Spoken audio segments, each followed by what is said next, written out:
On the morning of September 11, 2001, the United States experienced a horrific tragedy. Terrorists attacked the nation, forever changing its history. 19 men, affiliated with the extremist group Al-Qaeda, hijacked 4 airplanes. They turned these ordinary planes into weapons of destruction. At 8:46 a.m., American Airlines Flight 11 crashed into the North Tower of the World Trade Center in New York City. The impact, between the 93rd and 99th floors, sent shockwaves through the city and beyond. As smoke and debris billowed from the gaping hole in the iconic skyscraper, news crews rushed to the scene, broadcasting the unfolding horror to a stunned world. Less than 20 minutes later, at 9:03 a.m., United Airlines Flight 175 struck the South Tower of the World Trade Center. This time, the impact occurred between the 77th and 85th floors, igniting a massive fire. With both towers ablaze, it became horrifyingly clear that this was not a mere accident. America was under attack. As firefighters and other first responders raced to the World Trade Center, a third plane, American Airlines Flight 77, crashed into the Pentagon in Arlington, Virginia, at 9:37 a.m. The impact on the west side of the building caused a partial collapse and sparked a raging inferno. While the Pentagon is also a symbol of American power, the choice of the World Trade Center as a target indicated the terrorists' aim to strike at the heart of American capitalism and global commerce. The 9/11 attacks were a complex operation, years in the making. At the helm of this evil plot was Khalid Sheikh Mohammed, a Pakistani national believed to be the principal architect of the attacks. Mohammed, a radicalized Islamist, had been on the radar of intelligence agencies for his involvement in previous terrorist plots. Mohammed's path to becoming a key figure in Al-Qaeda was marked by a deep hatred for the United States and its allies. He saw the U.S. presence in the Middle East, particularly in Saudi Arabia, as a violation of Muslim lands. This ideology, fueled by anti-Western sentiment, led him to join the ranks of Osama bin Laden's Al-Qaeda. Within Al-Qaeda, Mohammed rose through the ranks, gaining a reputation for his strategic thinking and operational skills. He played a significant role in planning the 1993 World Trade Center bombing and the bombing of U.S. embassies in Kenya and Tanzania in 1998. These attacks foreshadowed the ambition and ruthlessness that would characterize the 9/11 plot. Mohammed's role in the 9/11 attacks was multifaceted. He not only conceived the idea of using planes as weapons, but also oversaw the meticulous planning and coordination required for such a complex operation. This included selecting the targets, recruiting and training the hijackers, and arranging their travel to the United States. In the aftermath of the 9/11 attacks, the United States launched a global manhunt for those responsible. The pursuit of justice became a top priority, leading to the invasion of Afghanistan, where Al-Qaeda was harbored by the ruling Taliban regime. One by one, key figures in the plot were apprehended, interrogated, and brought to justice. Among the most significant captures was that of Khalid Sheikh Mohammed himself.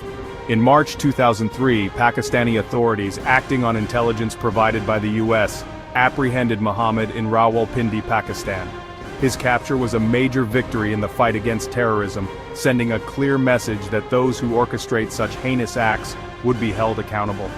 Mohammed was subsequently transferred to U.S. custody and held in secret CIA prisons, where he was subjected to enhanced interrogation techniques, including waterboarding.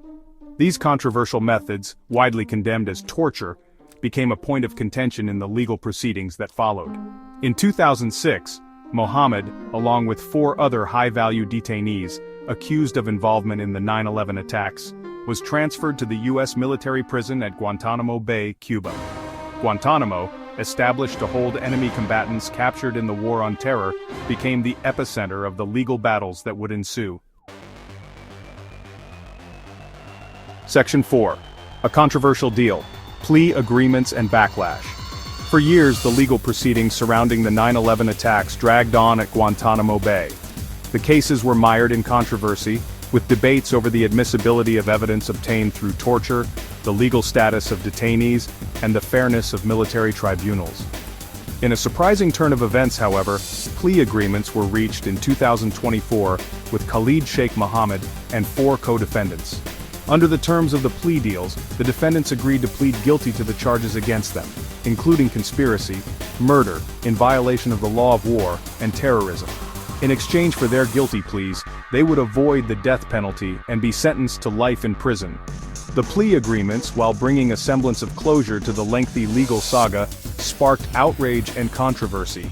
Many, including families of the 9/11 victims, argued that the perpetrators of such a horrific crime deserved the ultimate punishment. They felt that life imprisonment was too lenient a sentence for those who orchestrated the deaths of nearly 3,000 innocent people. The plea deals also reignited the debate about the death penalty and its effectiveness as a deterrent for terrorism. The controversy surrounding the plea agreements extended beyond the issue of punishment. Critics argued that the deals were struck in secrecy and without adequate transparency. They questioned whether justice could truly be served without a full and public accounting of the crimes committed and the evidence against the accused. Section 5. Unmasking the Truth, Unsealed Evidence, and Legal Battles. The plea agreements, while bringing the prospect of a final resolution to the 9/11 trials, also opened a new chapter in the pursuit of justice.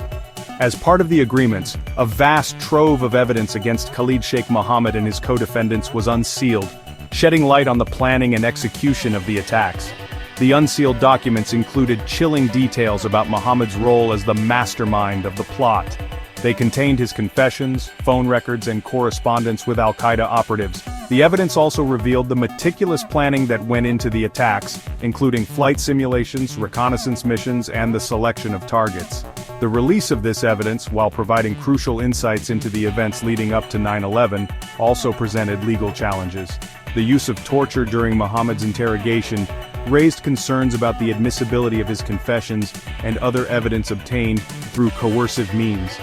Human rights groups argued that the use of torture tainted the legal proceedings and undermined the pursuit of justice.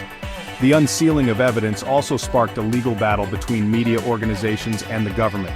Several media outlets, including the Associated Press, sued for full access to the plea agreements and related documents, arguing that the public had a right to know the details of the case and the evidence against the accused. This legal fight highlighted the tension between national security concerns and the public's right to information in terrorism cases. Section 6. Voices of the Families, Victim Impact and Remembrance. Throughout the long and arduous legal process, the families of the 9/11 victims remained a powerful voice, demanding justice and accountability for their loved ones. They endured unimaginable loss and pain, their lives forever altered by the tragedy. Their stories of resilience, grief, and the enduring impact of that day served as a constant reminder of the human cost of terrorism. As part of the plea agreements, Khalid Sheikh Mohammed agreed to meet with some of the victims' families. These meetings, while emotionally charged and difficult, provided an opportunity for the families to confront the man responsible for their loss and to seek answers to lingering questions. For some families, the meetings offered a sense of closure, while others found them to be a painful reminder of their grief. Beyond the courtroom, the families of the 9/11 victims played a pivotal role in ensuring that the memory of their loved ones lived on.